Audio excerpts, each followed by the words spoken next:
everybody. Welcome to Radnor Memorial Library. My name is Pam Sador. Our partner this evening is Radnor Historical Society, and we are so thrilled. As thrilled as you could be in a Zoom room, but we are thrilled to celebrate Black History Month 2021, unprecedented, and this is probably a very exciting evening we have planned. I know it's a very exciting evening because it's very important Philadelphia history. It is very important American history, stories that we will hopefully continue to share. I'm so excited that I met Joyce in a Zoom room back in December, and it has really excited me. And I'm looking forward to really, Joyce, going back to our real world and doing more events that celebrate Black history, specifically here in Philadelphia, because over the years, I remember we first had Dr. Eugene Richardson. He was my Tuskegee Airman. That was 11 or 12 years ago. And then we had Biddle and Dubin bring us Octavius Catto, wonderful book. And look what's down in front of City Hall right now. So many wonderful things have happened. Bishop Richard Allen, we have a park in Radnor Township. We still celebrate that. And then also Sam Katz brought us his series on the Civil War. And then on our own, because we love Frederick Douglass at Radnor Memorial Library, we've had Frederick Douglass visit us 3 times in the Windsor Room as he was portrayed by a local actor. So tonight, it's very exciting to have history. Joyce Mosley is here. She is the author of a new book, and it's called Grand's Gift. And it is amazing how Joyce will take us back to the 17th century. She'll take us back to her family, the Bustles. We'll learn about the Bustles. We'll learn about the Morays. Very exciting history. William Penn appointed the first mayor of Philadelphia, who happened to be a Moray, and Joyce is a descendant of Humphrey Moray. Very exciting. And then also she'll mention the Monteers and Cremona. And also, if you have not seen 2 wonderful videos, they're on PBS, they live there. One is the Monteer Family, An American Story. And the other one is Joyce, which is Movers and Makers. And if you just go into the PBS videos, you can just plug Monteer Family, you can plug in Joyce Mosley, and you'll get to see the videos, beautiful videos that were done by PBS, our local affiliate here in Philadelphia. So let me tell you about Joyce. A member of the DAR, assumed the role of family historian over 30 years ago. Joyce has documented her African-American history to European settlers and Cyrus Bustle. Joyce has presented her family research at genealogy conferences and regional meetings, including the African American Genealogy Group and the African American Historical and Genealogical Society. Welcome, Joyce, and thank you for your patience. Thank you. Welcome, everyone. Thank you, everyone, for coming. My partner, Radnor Historical Society. I'm sure we have a lot of members here tonight, but Joyce, take it away. Well, thank you. I thank the Radnor Historical Library Society for giving me this opportunity, and for all of you for logging in this evening. And we're going to talk about Grand's Gift. I've been researching my family history for over 30 years, and I decided I needed to write a book so that the children in my family would know this history and that they could continue research. I also wanted to write the book because history is not taught in the school systems, and certainly not history on people of African descent. We're not part of the curriculum, not in the textbooks. So it's important to me to write this book to be able to say to the children in my family, at least, this is where your family started, this is where you come from. We have a very rich, diverse family history with European, African, and Native American roots. So it was important to me that they know their history. I also wanted to make the history alive and live for the kids. So if you'll see in the book, the children ask Graham the questions. So it really is structured so that the information is known through the questions and comments of the children. But most importantly, I want to make sure that everybody understands that African American history is not a separate history. It is America's history. And my family history is also Philadelphia history. So Graham's book is the story of the contributions made to this nation's history by a family with African, European, and Native American roots living in the Philadelphia area during slavery as free people. Philadelphia had the largest population of free people of color during slavery. There was a lot of opportunities for people of color to run businesses, run schools, educate their children. And so that's what my family did. So Graham decides in the book it's time her grandchildren know their family history and the contributions their ancestors made to this country. Graham's motto with her grandchildren had always been, go forward and be great. And she told them that the ancestors had paved the way. So it was then their responsibility to go forward and be great. So I want to start off by reading the first part, the opening of the book.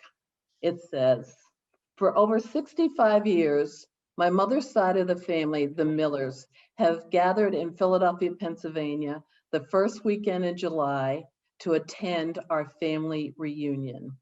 Besides Christmas, this is my favorite time of the year because I get to hang out with my out-of-state cousins. My aunts and their families always camp out at my house for the long weekend. All of us kids look forward to spending this time together. Graham always arrives on Thursday, and she and Mom spend the whole day cooking family dishes passed down from generation to generation. Each evening, we sit around the dinner table, sharing family jokes, eating, listening to Graham's stories. Graham writes children's books, so she has the very best stories. But this year was different. After dinner, Graham stood up and said, I want all of you children to follow me into the living room. It is time you learned about your family history. You should know the contributions made by our ancestors. Our family has lived on this land since before the Revolutionary War and before America was a nation. We have a long and distinguished history, and I want you to know what an awesome family you were born into. So Graham's gift is Graham's story, but told by a 10-year-old. And the reason that he is a 10-year-old boy is because Cyrus was sold away from his family at 10 years old. So as he's going to bed one night, he says to himself, he says, I wonder what it was like to be 10 like me and have to leave your mother and your family. So a little bit about Cyrus. Cyrus was born February the 2nd, 1732 in Burlington, New Jersey, and he was enslaved. And I spend a good bit of time explaining to the children the difference between being a slave and being enslaved. Being a slave versus being enslaved means that a slave was somebody else's property. They had no rights, they had no ability to control their lives. Africans brought to this country did not want to be slaves. They were forced into slavery. They were enslaved. They had no control over their lives. Africans were not slaves when they were captured in Africa. They were fishermen and farmers and builders and businessmen and teachers and parents and religious leaders. They were many things, but they were not slaves. This is because when they arrived in slaveholding countries, they became slaves. Being a slave was their condition. It wasn't their identity. And that's important for people to know. especially since when you see movies or enslaved people are depicted, they're singing, they're happy. It, they're kind of childlike. That's not the image that I want people to walk away with. So Cyrus was a mulatto, which meant his father was European and his mother was an enslaved woman, and she was owned by Cyrus's grandfather. And under the law, children born to enslaved women were the property of the slave owner. So Cyrus and his mother were the property of his grandfather, Samuel Bustle Sr. Samuel Bustle Jr. and Samuel Bustle Sr. were leaders in the community. They were Quakers, but they were slaveholders, which a lot of people don't realize that Quakers owned slaves, but they did. So Cyrus lived with his mother and his sister on his grandfather's land until he was age 10. At age 8, his father died. At age 10, his grandfather died. And at that point, his grandmother sold him. She sold him away at 10 years old. He had to leave the property that he had grown up on and move to the property of his new owner. He worked for the new owner, Judge John Allen, for 20 years. And during that 20 years, the judge always promised Cyrus that he would be the last person to be his master, that he would free him. But the judge died before freeing Cyrus, and the judge's son wanted the money from selling Cyrus. So he would not free him. So Cyrus made arrangements with Thomas Pryor, who Cyrus knew because he was the cousin and the nephew of the Allens. So Cyrus approached him and asked him if he would purchase him, and if he would work for him for 7 years, and then he would gain his freedom. At that point in time, the Quakers were denying Quakers from owning slaves. So they had to go before the Quaker meeting, and it was decided that since this was a request by Cyrus that would eventually get him his freedom, they would allow Thomas Pryor to purchase Cyrus, and he did. Thomas Pryor was a baker. He taught Cyrus his trade. So for the 7 years that Cyrus worked for and was owned by Thomas Pryor, he learned to be a baker, and a good baker at that. He also hired a boy to teach him to read and write. So Cyrus was literate, which was unusual back then. He had a profession, a trade. And when the Revolutionary War broke out, Cyrus was commissioned to bake bread for the troops at Valley Forge. The winter of 1777, 1778, he not only baked bread, but he delivered it, which was perilous because the British had captured Philadelphia, so it was not an easy journey for him to take bread. But if you remember, the soldiers out at Valley Forge, they didn't have provisions. They wrapped rags around their feet. Their clothes were torn and tattered. They didn't have medicine, and they didn't have food. So it was important to get this bread to Valley Forge, and Cyrus took on that responsibility to do that. At the end of the war, Cyrus moved his family to Philadelphia, and he became a leader in the Black community while operating his bakery in South Philadelphia. He was one of the founding members of the Free African Society, which was an organization that provided assistance to enslaved people, to what were called runaways, and now we call them freedom seekers, because runaway assumes that you were taking something that belongs to somebody else and going off with it. And these people are actually escaping for freedom. They were freedom seekers. They were trying to get to freedom. And Cyrus also supported, although he was a Quaker, he supported many of the Black churches the first St. Thomas, the First Presbyterian, the First Baptist Church. He supported those churches as a way of, the church itself was a safe haven for these people of color. So it was important to Cyrus that he support these churches. In 1802, he retired, closed his bakery, retired, built a house, and he operated a school for free and enslaved children out of his house. So Cyrus has a plaque that sits on Arch Street, 2nd and Arch, and it outlines his life, as I just did. And it talks about the fact that his school for children of color was important, why it was important to him.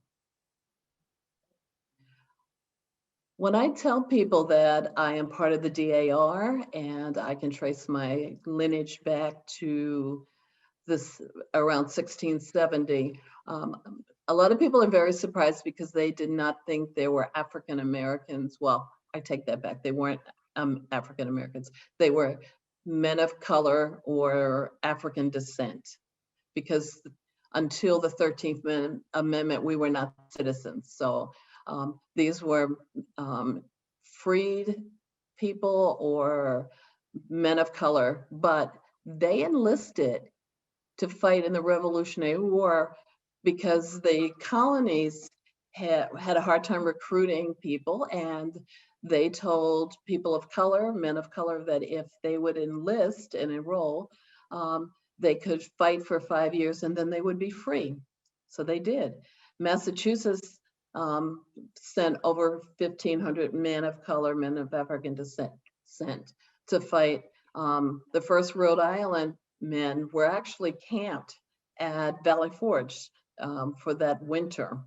So there were 5,000 to 8,000 men of color in the Revolutionary War. And some of these men actually were substitutes for the people that owned them, so that the slave owner would not go to war, but he would send his enslaved person to substitute for his service. Because there's not a lot of recognition of men of African descent fighting in the Revolutionary War, the sorority, Delta Sigma Phi sorority Incorporated, actually installed a monument in Valley Forge. The monument sits right on 23, kind of across from the chapel. It just recognizes the fact that African Americans, that men of African descent did fight in the Revolutionary War. So Cyrus had said he would not have children if they were slaves. He would not bring slaves into this country. So he was a free man, and he married Elizabeth Moray, who was a free woman. She was a free woman because her mother was a free woman. Elizabeth was also of mixed race. So her father was European, Richard Moray, and her mother, Cremona, had African and Native American roots. Cremona was a servant in the Moray household. Humphrey Moray, who was first mayor of Philadelphia, appointed by William Penn in 1691. He emancipated, he manumitted his slaves in 1713, freeing Elizabeth's mother, who remained in the household as an employee. And she and Richard Moray had what I believe is probably a 10-year relationship. They lived as husband and wife. They had 5 children. She took on his last name. I'm not sure how consensual in the beginning this relationship was, because she was maybe 24 and he was 55. She lived in his household. She was a servant and had been a slave on the property. So, and Richard was married. He was married and had several children by a white woman who was not happy with this arrangement, and she left and went back to England. So there was this relationship, and I'm thinking, but for 10 years at the end, it was probably, pretty silent relationship. When Richard died, he left Cremona 198 acres of land in what is now Glenside. So part of the land is Arcadia College is sitting on. Part of the land is off of Limekiln Pike. So the family owned all of this land because Richard wanted to make sure that Cremona and his children were taken care of. He actually had to put the land in trust, and he had Quaker friends administer the trust because back then a woman of color couldn't own land. So it had to be in trust for her. So Elizabeth and Cyrus Bustle were married at Christ Church, 1773. They had 8 children, which they raised Quaker, as the mother and father were Quaker. So while I'm talking about the Morays, I just want to talk about the Monteers. So Elizabeth Moray Bustle, sister, was named after her mother, and they called her Cremona Jr. Cremona Jr. married John Monteer, which I think came to this country from Haiti. His son, Hiram Monteer, and Hiram's bride, Elizabeth, these are portraits of them that were painted in 1841. They're the only known portraits of a couple of African descent from that period. They are currently hanging in the Philadelphia Art Museum. They've been on loan now for about 10 years to the Philadelphia Art Museum, and they've just recently been restored and new frames. We were hoping last September to move them to a new part of the art museum and rededicate them, but the pandemic, we could not do that. So we're hoping maybe by the end of this year, we will be able to celebrate the fact that they've been restored. Quick story about these. The family knew they existed, but somehow over the years, we kind of lost them. We didn't know what happened to them. And then my 94-year-old Uncle Joe, we were moving him, or the family was moving him from his apartment to assistant living, and they lifted the mattress, and they were the portraits. He'd been sleeping on the portraits for years. And he had forgotten they were under there. So my cousin took them, restored them, and decided that a good place for them to hang would be the Philadelphia Art Museum. And if you're interested, PBS is running again it's called The Monteers, An American Love Story. So it's a really good story. So this is some of the land, 198 acres. And as I said, Limekiln Pike kind of runs into the land. And at the edge of Limekiln Pike that you can barely see in this map was a family burial plot. And in the 60s, they widened Limekiln Pike. And as far as I can find out, my family is buried under that road. They didn't reinter the bodies. They didn't dig them up. They just plastered over them. And they are buried under Limekiln Pike, as far as I can see. So the Department of Transportation for Pennsylvania has no records. So I'm sure that's what happened. And then it's kind of, I don't know if I can do this. See, I think you can see Monteer Street. There's a Monteer Street, and there is also a Murray Lane, but they spell it M-E-R-R-Y. But both of those indicate that it was the property of the Murrays. So let's see if I can put this back. Okay. So Hiram took his land and he first built a barn, and they lived in the barn until the house was ready. So today the barn has been converted into a house, and it still sits there, and it is occupied. It is someone's residence. Then Hiram built his house. The house he built was not quite this big, but this was the only picture I could find back that far. Today, this is the house. So it sits right off of Limekiln Pike. So Cyrus Bustle and Elizabeth Moray marry. And I want to tell you just a little bit about their children. Their children were raised to be activists, and they were teachers and abolitionists and agents in the Underground Railroad. They were leaders in the Black community. They were business owners, artists, ministers, school principals, suffragettes, philanthropists. Anyway, they donated money. They started schools, they were teachers, they helped freedom seekers. They raised money to provide transportation, shelter, food for enslaved people that were on the run, trying to get to freedom. Grace Bustle is one of the younger Bustle children. She married Robert Douglas, who was the minister of the First African Presbyterian Church. She remained a Quaker, where most of the Cyrus Bustle's children left the Quaker, the Society of Friends, primarily because they would not admit them as members because of the color of their skin.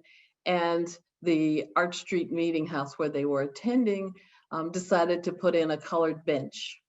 So the family, except for Grace and her daughter Sarah, everybody else said, I'm not sitting on a colored bench, and they left. But Grace was dedicated and her daughter was dedicated, and so they continued to go to the Arch Street Meeting House.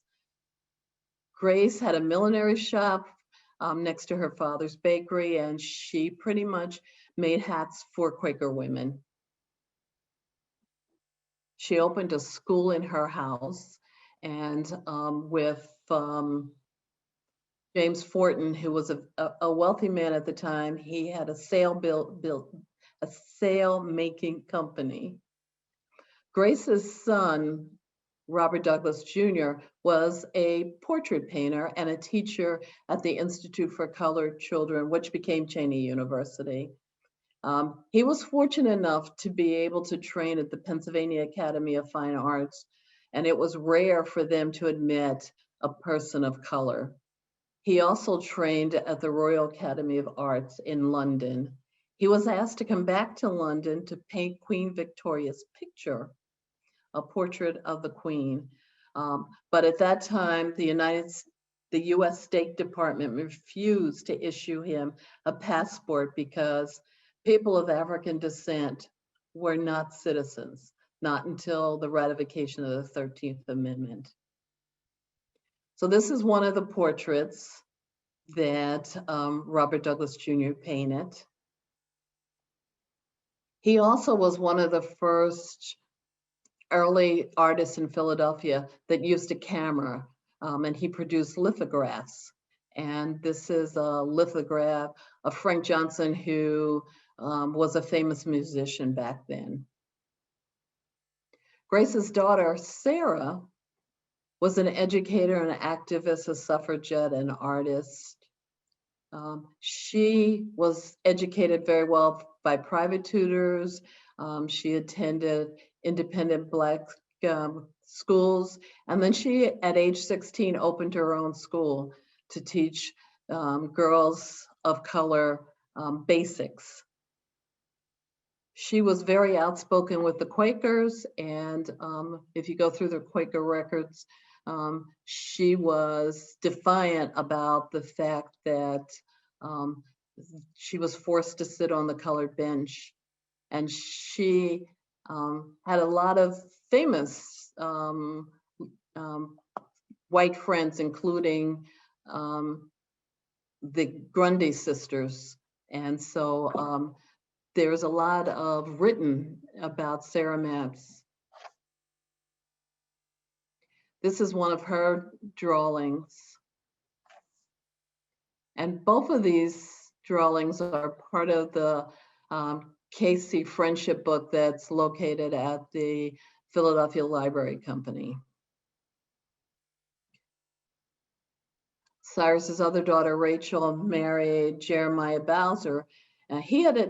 He, for a man of color, his job was to sail back and forth from Liverpool to Philadelphia on the trading ships. One day, while he was walking in his own neighborhood, Jeremiah was mistaken for a runaway slave and arrested, and the slave catchers took him to jail. And he would have been sold into slavery in the South. It wasn't for a few Quaker friends that stepped in and saved him. So even if you were a free person, you were not always was not always safe. Their son, David Bustle Bowser, is I think people still learn about David Bustle Bowser. He was an activist. His house was a station on the Underground Railroad. From what I read, he was a friend of Abraham Lincoln, and certainly it was true of John Brown. He during the Civil War recruited men of color to join the United States colored troops, and he painted the 11 regimental flags that were very important back then, because that told the soldiers where their group was. So the regimental flags, it was a big deal to pass them. So here's two of his portraits. From what I read, the Abraham Lincoln one is actually done from a photo, but the John Brown he was sitting in his living room when David Bustle Bowser was painting John Brown's picture. He was in Philadelphia to raise money for his raid on Harper's Ferry. Volunteer firemen were started in Philadelphia, and each group had their own kind of ceremonial hat. And so here's one of the hats that David Bustle Bowser painted. And this is the flag. This is the 127th Regiment flag that was recently purchased for $250,000. And it now is at a Civil War museum in Atlanta, Georgia. So David also has his own plaque on 4th Street that tells his story. David had one daughter, Ida, and she was the first African-American woman to graduate from the University of Pennsylvania. Back then you graduated with a certificate.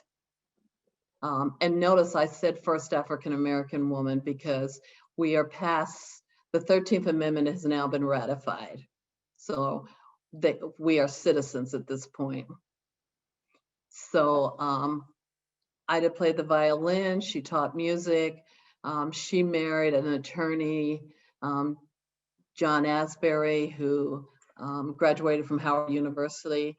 And if you know Eden Cemetery, he was the attorney for Eden Cemetery when the community around the cemetery decided that they were not going to let a cemetery of African-American people be in their community.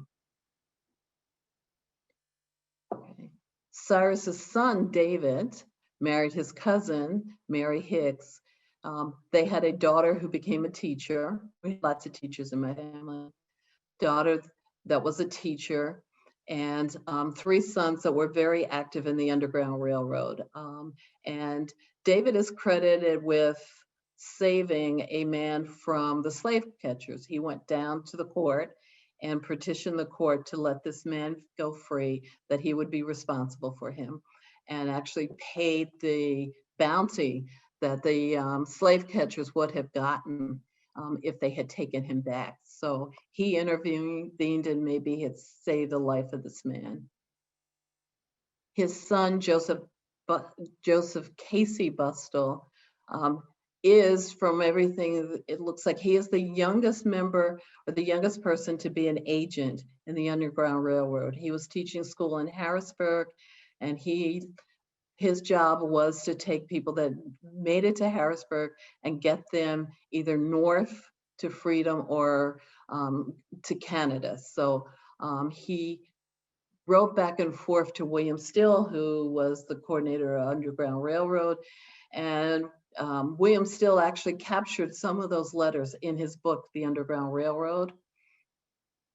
So Casey, being a young kid, 17, he writes to William Still to say that he had just sent 5 large and 3 small packages to him via Reading.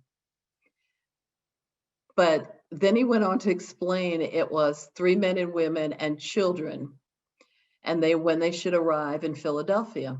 Well, so Still sending back a letter that said, you're giving too much information. If somebody intercedes and finds your letter, then the people that you sent me would be in danger. So another letter he just sends and says, I sent you at 2 o'clock 4 large and 2 small hams. So that was his way of getting the information, but not revealing enough that it would be dangerous. David's other 2 sons, James and Charles, were here in Philadelphia and are very active in the Underground Railroad.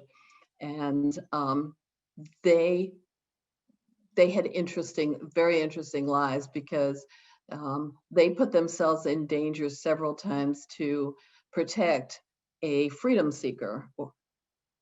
And Charles Bustle had 2 daughters, Maria Louisa, who married the Reverend William Robeson, and she's the mother of Paul Robeson, and Gertrude Bustle, who married Nathan Moselle.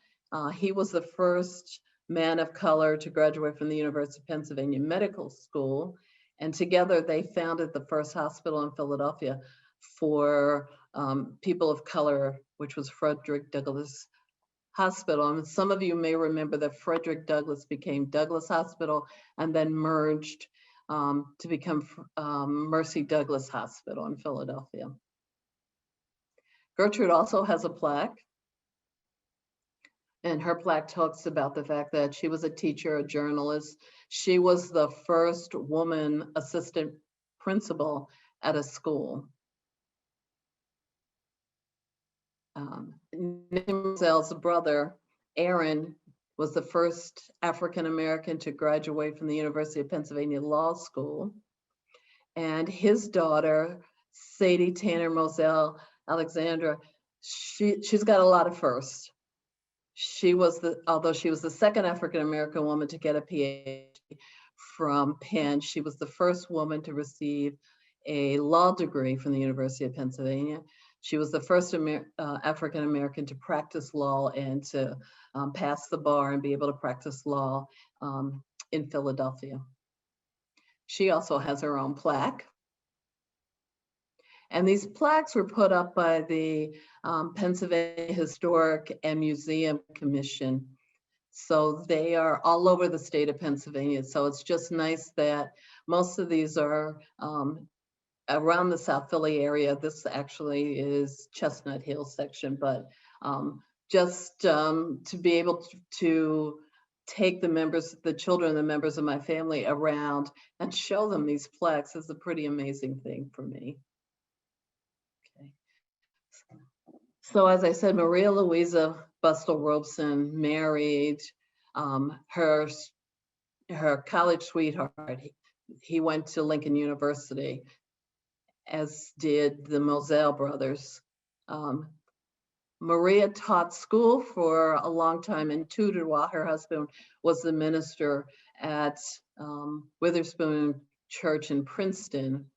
Unfortunately, in 1904, while she was cooking dinner, she had cataracts and did not see well, and her dress caught on fire. And she died several days later with 80% of her body with burns from the accident. Paul was 6 years old. He didn't remember much about his mother. He was home with his mother while the other kids were in school. So I think it was just pretty tragic for Paul to witness that. This is one of my favorite pictures of my cousin Paul. Paul was really a Renaissance man. He fought injustice most of his life. He was an actor, an orator, an athlete, a lawyer, a singer, an author, an activist, a linguist. He spoke 8 languages, and he sung in all 8 of those languages. He wanted to attend Princeton, but at that time, African Americans weren't accepted into Princeton. So he went to Rutgers, and he was a 5-sport athlete, all-American football player, Phi Beta Kappa, graduated valedictorian of his class. And that was pretty unusual for somebody that, as an African American, was denied admission to most white colleges. He went to Columbia Law School, graduated with honors from Columbia Law School, got a job as an attorney, and the law firm cleaned the broom closet, and that was office. And the white secretaries of the law firm refused to take his dictation. So after struggling to try to be a lawyer, he decided to give it up and to go into show business. He did several movies. He sung concerts around the world. He performed on stage. And if you want to hear him sing, if you go to YouTube and just put in Paul Robeson, Old Man River, and his baritone voice, I love hearing him sing. Unfortunately, during the McCarthy era, Paul was accused of being a communist. They revoked his passport, and they would not let him work in the United States. So for pretty much the last 10, 15 years of his life, he was blackballed. Although at the end, they finally figured out that McCarthy had no evidence and it wasn't true. But the sad part too was the fact that Rutgers and Columbia Law School took away all references to Paul Robeson. And just recently, in the last 5 years, did Rutgers put information back. And now they have a building named for Paul, but he suffered greatly from being accused of being a communist and not being able to work. Although he did do a couple things that were interesting. He was the first person to do a concert across the transatlantic line, so over the telephone. He did a concert in Ireland, and he also did a concert because he couldn't leave the United States because he didn't have a passport. He stood in the middle of a bridge between Canada and the United States, and he sung a concert. So in one way, he was a genius to figure out ways that he could still work. My branch of the family comes from Elizabeth. Comes from Leah Bustle, who married Anthony Miller. And you might ask me, how do I know all of this stuff? One of my cousins kept a family Bible, and she wrote all this information down. And then she passed it on to the next generation, and they wrote it down. And that Bible now is at the University of Pennsylvania alumni in the Moselle collection. So I was able to get dates and marriage names and maiden names of women because of this, because of the family diary. So Leah had 3 children: Cyrus Bustle Miller, Rachel Miller, and Elizabeth Bustle Miller, who married Jacob C. White, who was a very wealthy man of his times. He was a civil rights activist. He was a businessman. He was an educator. He had 4 sons. Jacob C. White Jr. was the first African American to be a principal in Philadelphia school system. He also was with Cato, Octavius Cato. They owned the early Black baseball team. So, and when Caddo was shot down, assassinated in the streets of Philadelphia on election day, Jacob C. White Jr. picked up the mantle, and he took over for the where Cato had worked. Jacob's brother George married Emily Davis, and this is a real find for me because there's a book that Villanova University worked on called The Notes of a Colored Girl. Emily Davis, for 3 years, wrote down what she did every day in a diary. So thanks to Emily, I know things like, I know exactly when they got married. I know that for Christmas in 1871, the Bustles had an open house and Emily was invited. So I have lots of details day by day. One of the things she wrote in her diary was she was standing along the railroad tracks when the train carrying Abraham Lincoln's body came through Philadelphia. So that was momentous for her. George, Jacob, their brothers James and Martin, all enlisted in the United States Colored Troops, and they all were trained at Camp William Penn. The family owned Lebanon Cemetery, and they wanted a place where people of color could be buried with respect and decency, because the only other place in the city of Philadelphia was Potter's Field, and there was a doctor from Jefferson Hospital that was digging up bodies in the Potter's Field, and then his students used them for cadavers.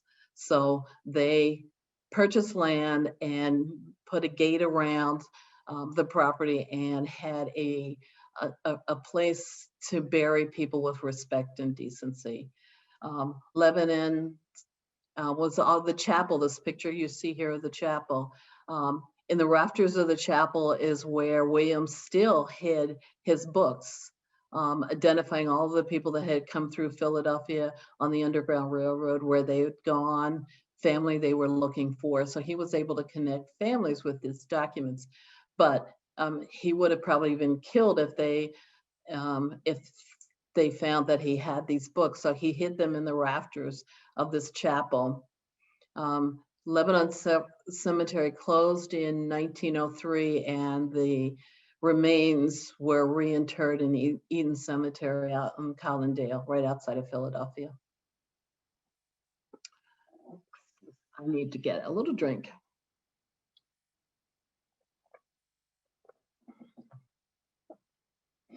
So most people think that the United States Colored Troops and in the Civil War, men of color were enlisted to fight, and that's not true. Not until President Abraham Lincoln signed the Emancipation Proclamation were enslaved people allowed to join the colored troops, and with the promise that if they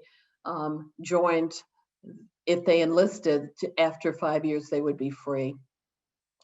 So the Emancipation Proclamation really only allowed those people that were in jurisdictions that had seceded from the Union. Their enslaved people would be forevermore free. And it also allowed for the fact that if people of color, if enslaved people could reach the Union lines in areas where they weren't free, so such as the border states, Lincoln's proclamation didn't cover any of the border states like Maryland, West Virginia, Delaware. So those enslaved people had to figure out how to get to the Union lines to get their freedom. This gentleman is a freedom seeker. They called him Whip Peter. He is a man who did just what I said. He tried many times to get to freedom, and each time he was captured, he was beaten. You can see his back. He was beaten, and that didn't stop him. every opportunity he had, he tried to figure out how to free himself. So he reached the Union lines, and you can see he enlisted, and he was a private in the in the Union Army. This is one of the posters that encouraged men of color to enlist. Some of these people were free. Some of them, can you imagine you're enslaved, but you sign up to fight for somebody else's freedom? It makes no sense. But they did, on the promise that they would get their own freedom, which didn't necessarily happen. And they got no pensions, because if they were fighting in the place of a master, the master got the pension and they got nothing. So I'm working on a book now. I have discovered at least 15 members of my family that were either soldiers or sailors and during the Civil War. So I'm documenting them. I'm working to figure out how many of them actually was trained at Camp William Penn, which is just outside of Philadelphia. It was the first separate training facility for men of color that were fighting in the Civil War. So this is my list, and I'm going through this list of my ancestors to document, their lives as members of the United States Colored Troops. One of the things that is interesting about Philadelphia is that the streetcars, which were really streetcars with wagons and horse-drawn, they would not let people of color on them in Philadelphia.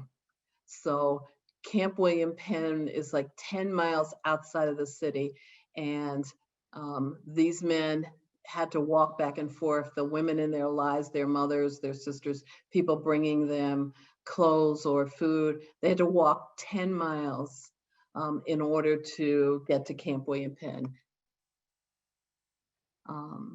In 2013, the 150th anniversary of Camp William Penn, there were reenactors, which are now called living historians, who were part of the celebration to honor the men that were trained and from Camp William Penn.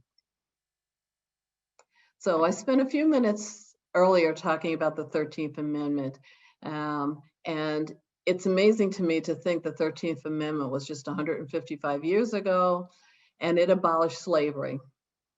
Basically, it abolished slavery. The 15th Amendment prohibited the government from denying a citizen, which African Americans became citizens with the 13th Amendment, and they were allowed to vote on the 15th Amendment. And actually, it was men of color that could vote, because white women or Black women could not vote under the 15th Amendment. They wait to the 19th Amendment that gave women the right to vote. And that was just like 100 years ago. So we haven't come that far. But one thing I should mention too is that women of color really didn't get to vote under the 19th Amendment because of Jim Crow. You had to figure out how many jelly beans were in a jar or recite the Constitution. So women of color, until the end of Jim Crow, until really 1963, the Voters Act, which was the first time they really were allowed to vote. So in the book, Graham wants to make sure that her grandchildren understand that the ancestors paved the way for them, and she wants them to go forward and be great. So as far back as I can find, and I think 1905 is the earliest, my family has done a family reunion every year. And here's two pictures, 1912, at Maple Grove Park in Philadelphia. And then my grandmother started one for just her side of the family. And in 2018, we had our 65th annual family reunion. And even during the pandemic, last year we split up in small groups. There were like 75 small groups, and there were like 300 people. And then we Zoomed. So we kept our tradition going. This year we're planning to probably Zoom again, because it doesn't look like by the first Sunday in July we'll be able to meet in a group of 300-400 people. So we'll probably do the same thing this year. So that's my story, and I just want to finish by reading you the last paragraph of the book. Graham looked at her watch and said, "Well, children, I'm sad to say that our family reunion weekend is now ending, and some of you have a long trip home tomorrow. I think this is a good place to stop. We have learned about the beginning of our family here in this land, and the contributions our family made to the colonial days, from colonial days to the Civil War. When we get together again at Thanksgiving, we will continue our history lesson. Meanwhile, I want all of you children to go forward and be great." AJ said, "As long as I can remember, you have told us to go forward and be great. Now I understand why. Thank you, Graham. I am so proud to be a member of this family." I said, "We were born into an awesome family. Thank you, Graham, for the gift of our family history." Thank you. And if we can, Thank you. and I will stop sharing and we can open up for questions. Okay. Boy, you know, Joyce, that was wonderful. I know we planned to ask people to put their question into the chat room, but I wasn't too good at organizing our event because I was too busy being enchanted. And you contributed to the timeline in my head that had so many holes that were missing. And for you to take your family all the way back as far as you did. And also, another thing I want to say is I don't know anyone who can take a walking tour of Philadelphia and just stopping in at markers to share history with your children and your other relatives. That is amazing. That's like taking a mural tour with Jane Golden. Yeah. On a bus. You could walk people around to the beautiful markers. Just amazing. And I'm going to be quiet. Anyone else quickly have a question for Joyce? There's Elizabeth. I see lots of people here. Question for Joyce? Well, I can start with a thank you for sharing such an important story, something that I didn't know about at all in the history of, you know, my adopted home of Philadelphia. It's just beautiful and it's so well told and so interesting. So thank you. Let me start with that. One of the things that I think we all know bits and pieces about Paul Robeson's life, but have you thought about developing any more material? So much of what you said today about his work and what he went through. Have you thought about writing on that? There are so many books on Paul. There's Paul the young man, Paul the actor. So I haven't really thought about just doing one on him, but certainly he will be included in other books I do as I move from the Civil War closer to his time. I've even thought about embedding audio clips into the presentation so the audience can hear him sing, because his voice is magnificent. I absolutely agree. Thank you so much. And I'm of a generation, of course I know Paul Robeson, and when I heard that you had a family connection, I just thought, this is just amazing. It's wonderful. It's history that I'm proud now to have it be in my timeline in my head. It exists in my head. And I'm a little fuzzy when it comes to before William Penn. And I know your family came here. They went up to Connecticut, I think you said, before Moray before he came to Moray. Philadelphia. He had already been here. Humphrey came to Philadelphia Humphrey directly. did. Yeah, but there were other Morays that scattered in the colonies.